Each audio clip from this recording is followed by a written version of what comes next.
morning and thank you for your company with us on Africa News 24 TV. I am ZAINAB OYENI. The major headlines first. Fire ravages Murtala Muhammed International Airport in Lagos. Presidency slams PENGASSAN over criticism of Tinubu's executive order on NNPC revenue.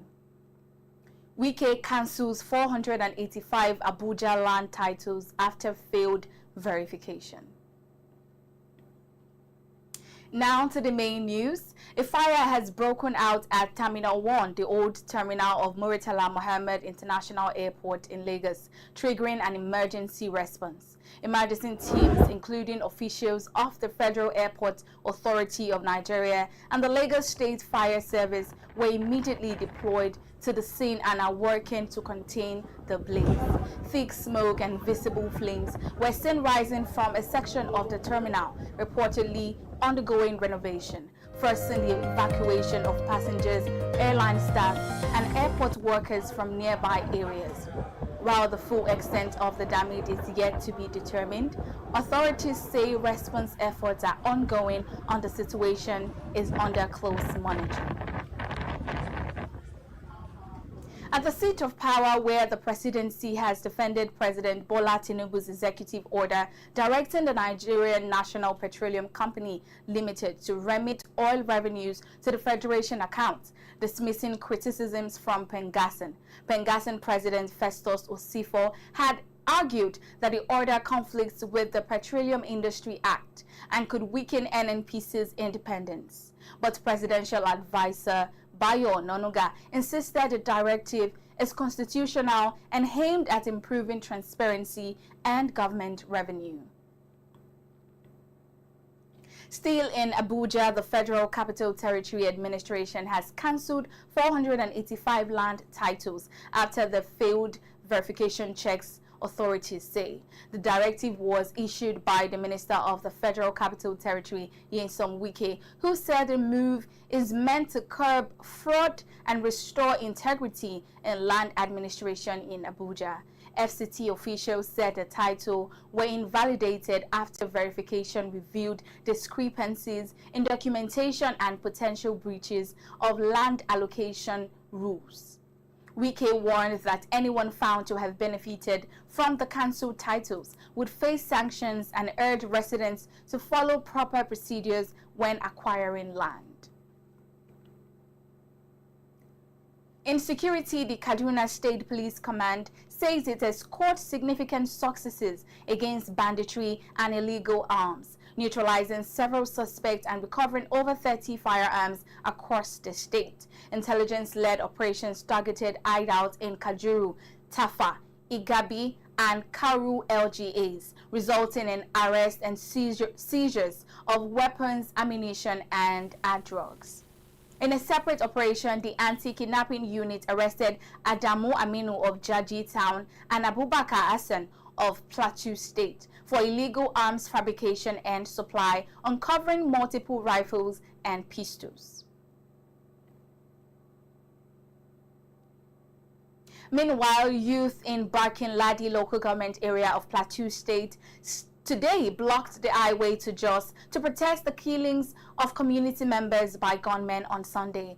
Joined by women and sympathizers, the protesters vowed to remain on the road until the attackers were apprehended and punished according to the law, expressing frustration over repeated government and security failures to protect them. The death toll from the latest attacks has risen to 10 following the recovery of additional bodies in Barkin-Ladi.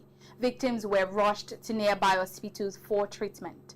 The protest has disrupted traffic and motorists from Shendam and Langtang blocked from reaching Jos. From the north to the south, the Anambra state government has ordered the closure of the new Auto Spare Parts Association market at Nkwo in Inewi for 1 week. The closure follows low compliance with Governor Chukwuma Soludo's directive to end the Monday sit-at-home practice in the state. The State Commissioner for Information, Dr. Lo Mefo, announced the decision today, Monday, February 23. It said the market will remain closed for 1 week and is expected to reopen on Monday, March 2, 2026.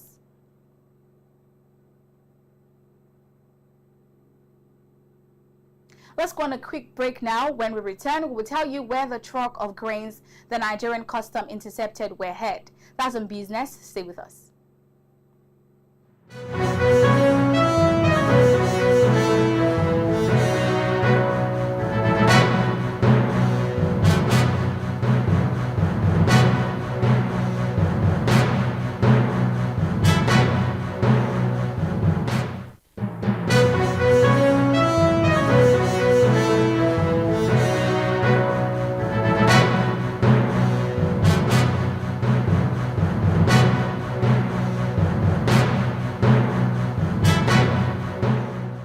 Welcome to business.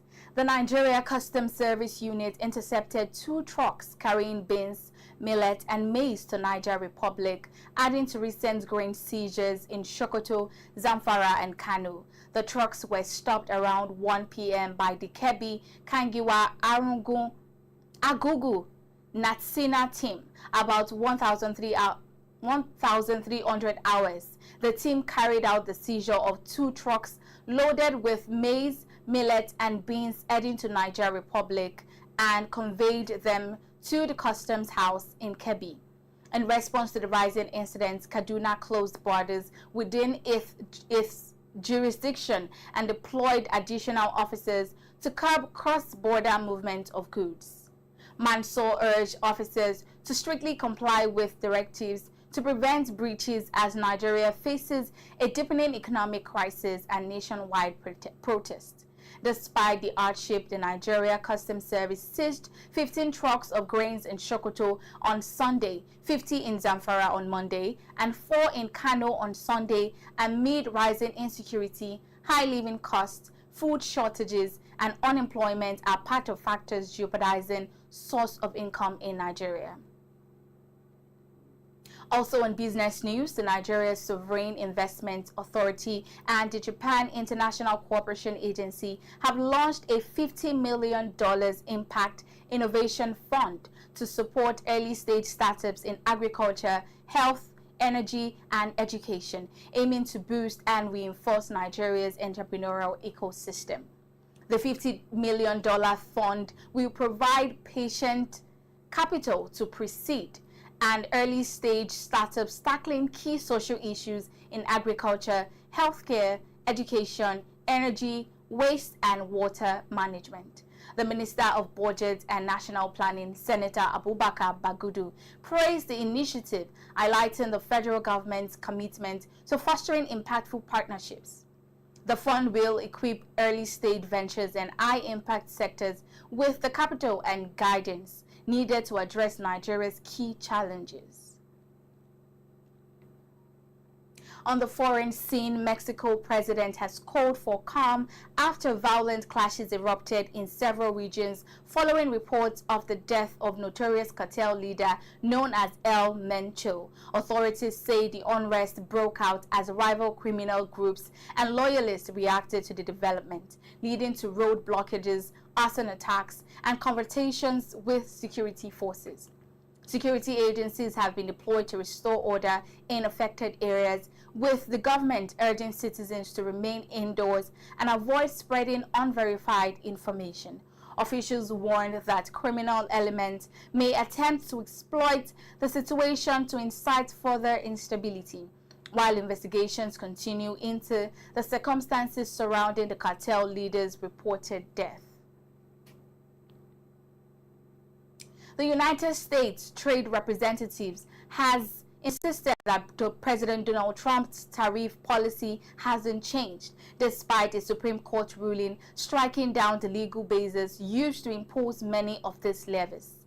Speaking at an interview, Jamieson Greer said while the legal tool used previously may change, the administration's trade strategy remains intact. The court ruled that Trump overstepped his authority by invoking the 1977 International Emergency Economic Power Act to implement sweeping global tariffs. In response to the ruling, Trump quickly turned to a different legal provision to introduce a new blanket tariff rate, initially set at 10% before being increased to 15%. The new measure is expected to take effect Tuesday and can remain in place for 150 days unless Congress approves an extension. The ruling has created uncertainty for countries and businesses affected by the shifting tariff regime.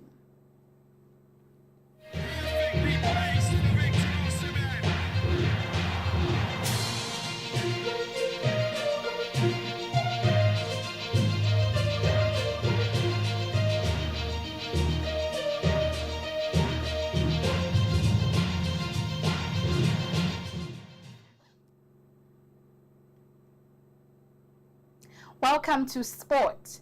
Liverpool manager Arne Slot says midfielder Mac Allister is rediscovering his best form after scoring a dramatic late winner in his team's 1-0 Premier League win at Nottingham Forest. Mac Allister netted deep into added time after an earlier effort was ruled out by VAR, helping secure a crucial victory for the Reds. Slot described the goal as especially important and said he has seen more consistency in Mac Allister's performances over recent matches. The Dutch boss added that the win and Mac Allister's contribution could boost confidence as Liverpool pushes for a stronger finish this season. Young swimmers from Lagos schools and clubs stole the spotlight at the Dolphin Swimming League over the weekend. Athletes aged 8 to 16 competed in freestyle, breaststrokes, backstrokes, butterfly, and medley events, thrilling spectators from 50-meter sprint to 200-meter endurance races. Schools and clubs brought fierce competition to the Olympic-sized pool.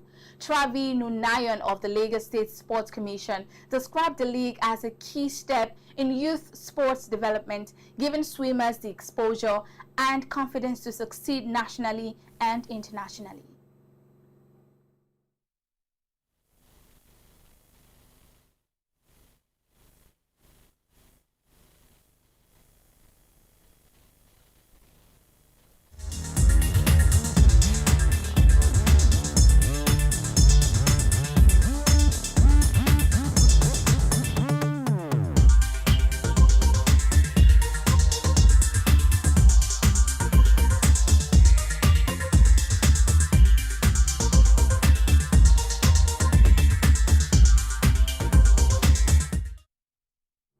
Welcome to entertainment. Peter Okoye, popularly known as Mr. P, has admitted in court that he is a co-signatory to the bank account of Northside Entertainment Limited.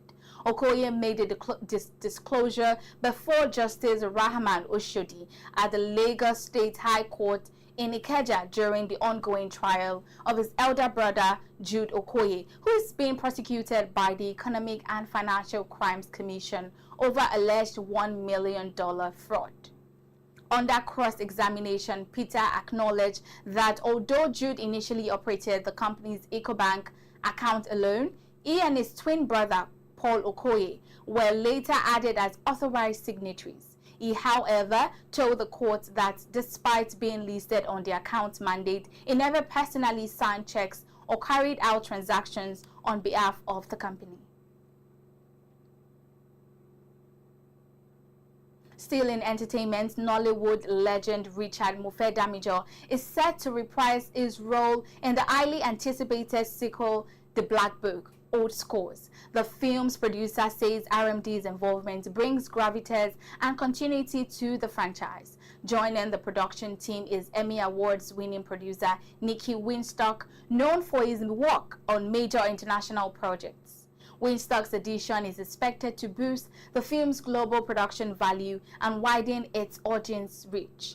The movie's director says RMD's return and Winstock's creative influence will elevate the storytelling and technical quality, blending Nollywood flair with international standards.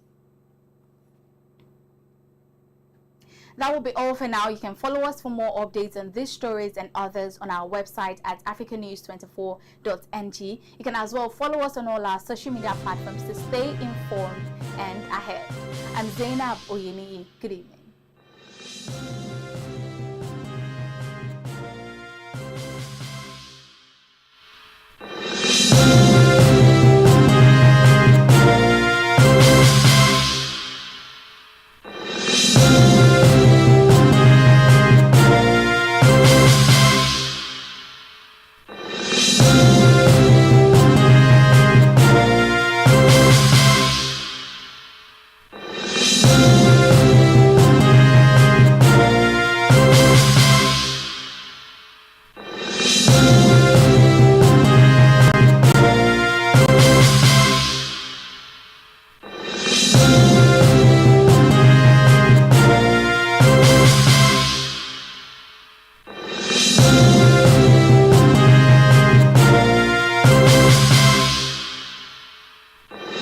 News.